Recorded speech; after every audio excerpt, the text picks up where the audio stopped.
नमस्कार, आप देख रहे हैं जे प्राइम भारत। मैं हूं आपके साथ पलक शर्मा। आइए नजर डालते हैं खबर की ओर। सिख समाज ने कहा, आरोपियों की गिरफ्तारी तक जारी रहेगा शांतिपूर्ण आंदोलन।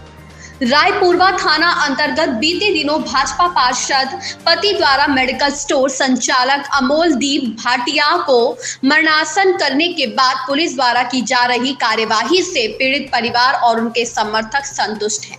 लेकिन भारतीय जनता पार्टी ने जिस तरह से पीड़ित परिवार पर दबाव बनाया है, उसको देखते हुए कानपुर के अधिकांश व्यापारिक संगठन भी अब सिख समुदाय के साथ आ गए हैं। वहीं सिख समुदाय द्वारा बीते दिनों न्याय संघर्ष समिति का गठन किया था, जिसके बैनर तले आज आरोपियों पर कड़ी कार्यवाही की मांग को लेकर गुमटी गुरुद्वारा पर सिखों द्वारा धरना देकर आम सभा की गई और पीड़ित अमोलदीप भाटिया को न्याय दिलाने की मांग हुई। इस दौरान धरना दे रहे लोगों का कहना था कि उनको कानपुर शहर सहित देश विदेश से सहयोग मिल रहा है। जब तक अमोलदीप भाटिया को न्याय नहीं मिलता, तब तक शांतिपूर्ण आंदोलन जारी रहेगा। धरने के माध्यम से सिख समुदाय के लोगों ने अपील की है कि इस आंदोलन को धार्मिक रंग ना दिया जाए, इसको केवल न्याय और अन्याय के रूप में देखना चाहिए। सरदार और सिख सदैव लोगों के लिए सेवा कार्य में लगे रहते हैं।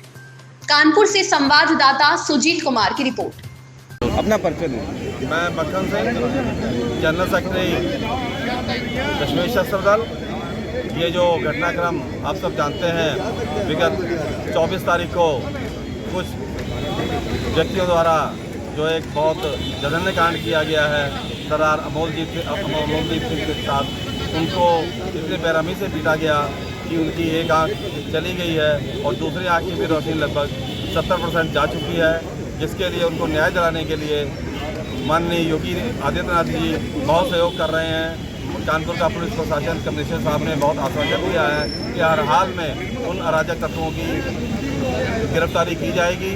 और हम आज यहाँ पर न्याय संघर्ष समिति जो एक गठित की गई है, उसके तत्वाधान में आज यहाँ पर धरना प्रदर्शन किया गया है और प्रशासन से मुख्यमंत्री श्री योगी जी से बहुत निवेदन है कि इस सारे प्रकरण को संज्ञान में लेकर के आप न्याय दिलाने की कृपया करें। ये संघर्ष समिति जब तक लड़ेगी जब तक उस व्यक्ति को न्याय नहीं मिलेगा। इनाम भी घोषित किया जा चुका है जो आरोपी, उन आरोपियों के बाद भी अभी तक गिरफ्तारी नहीं हुई। आप लोग अब आगे किस तरीके की रणनीति बना रहे हैं? आज जो आप जानते हैं सभी कि पुलिस कमिश्नर के द्वारा 25-25 हज़ार का इनाम दोषियों के ऊपर लगा करके गिरफ्तारी के आदेश दिए गए हैं। उसके बावजूद भी उनकी गिरफ्तारी नहीं हो पा रही है। हम प्रशासन से निवेदन करते हैं कि जल्द से जल्द उनकी गिरफ्तारी की जाए, अन्यथा ये संघर्ष और बड़े स्तर पर किया जाएगा। अगर आवश्यकता पड़ी तो हम लखनऊ तक भी मुख्यमंत्री योगी जी के पास जा करके हम अपना निवेदन रखेंगे ताकि अराजक तत्वों की गिरफ्तारी हो, ताकि किसी भी संप्रदाय के किसी व्यक्ति के साथ इतना जघन्य कांड ना हो। देश का हर नागरिक न्याय की उम्मीद रखता है। वाहिगुरू जी का खालसा, वाहिगुरू। सिर्फ सिख समाज ही में नहीं बल्कि पूरे समाज में, सर्व धर्म में कहूँ, सर्व व्यापारी, जितने भी व्यापारी संस्थाएं हैं, सब प्रशासन में जिस तरीके से आज मेरे बच्चे के साथ पुलिस प्रशासन सहयोग कर रहा है, मैं पुलिस प्रशासन और कमिश्नर साहब का और योगी, मैं अपने कानपुर शहर के सभी उन महानुभावों का धन्यवाद करना चाहता हूं जिन्होंने मेरे बच्चे के इस आंदोलन में बढ़ चढ़ कर भाग लिया।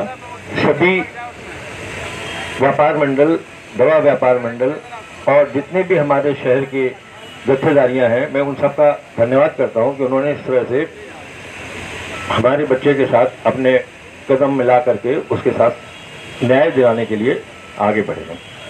मैं कानपुर शहर के उन सभी लोगों का भी धन्यवाद करना चाहूँगा, चाहे वो किसी समाज के हो। मेरे घर में हर समाज का व्यक्ति अपनी संवेदनाएं देने के लिए आ रहा है, चाहे वो मुसलमान हो, चाहे सिख हो, सिखों में भी, और साथ में हिंदू समाज के बहुत से ऐसे लोग जिनमें पंडित भी हैं, जिनमें ठाकुर भी हैं, जिनमें और लोग भी हैं, वो सभी मेरे घर पर आकर अपनी संवेदनाएं प्रकट कर रहे हैं। मैं उन सभी का धन्यवाद करना चाहता हूँ। ये लड़ाई जो है, ये सिख समाज की लड़ाई नहीं है, ये उस हर आम नागरिक की लड़ाई है जो आज सड़क पर चल रहा है। आज ये घटना मेरे बच्चे के साथ हुई, ये कल किसी भी बच्चे के साथ हो सकती है।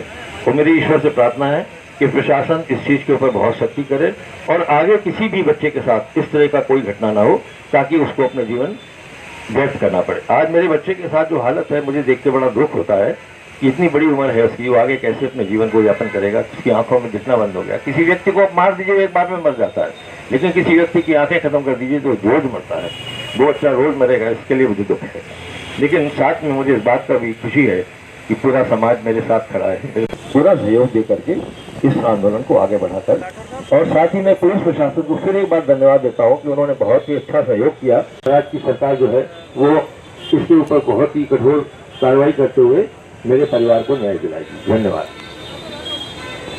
सर, आगे किस तरीके की अब आप लोग की रणनीति, आप लोग लगातार संघर्ष कर रहे हैं? देखिए, हमारी रणनीति कुछ नहीं है। हम तो सिर्फ प्रशासन से न्याय की उम्मीद करते हैं और मुझे मालूम है, पूरा भरोसा है कि प्रशासन हमें न्याय दिलाएगा। अभी तक गिरफ्तारी नहीं हुई, अब आगे आपकी क्या मांग रहेगी? हमारी मांग तो शुरू से यही रही है कि हमें न्याय दिया जाए, उन दोषियों को जल्द से जल्द गिरफ्तार किया जाए। प्रशासन ने उनको गिरफ्तार करने के लिए इनाम तक की घोषणा करी है। मैं बहुत खुश हूँ इस चीज़ से कि प्रशासन अपना काम मुस्तैदी से कर रहा है। भाजपा के कुछ नेता हैं मध्यस्थता की बात कर रहे हैं इस मामले में। अभी तक मेरे सामने इस तरह का कोई प्रस्ताव नहीं आया है, और अगर आएगा भी तो मेरा एक ही कहना है कि मेरे बच्चे की आंख वापस कर दीजिए, मैं समझौता करने को तैयार क्या हूँ। स्थिति है इस समय? इस समय स्थिति ये है कि उसकी एक आंख तो पूरी तरह से खत्म हो चुकी है और दूसरी आंख से उसको 10 से 15% ही मात्र दिखाई दे रहा है। इस खबर में बस इतना ही। देखते रहें जे प्राइम भारत।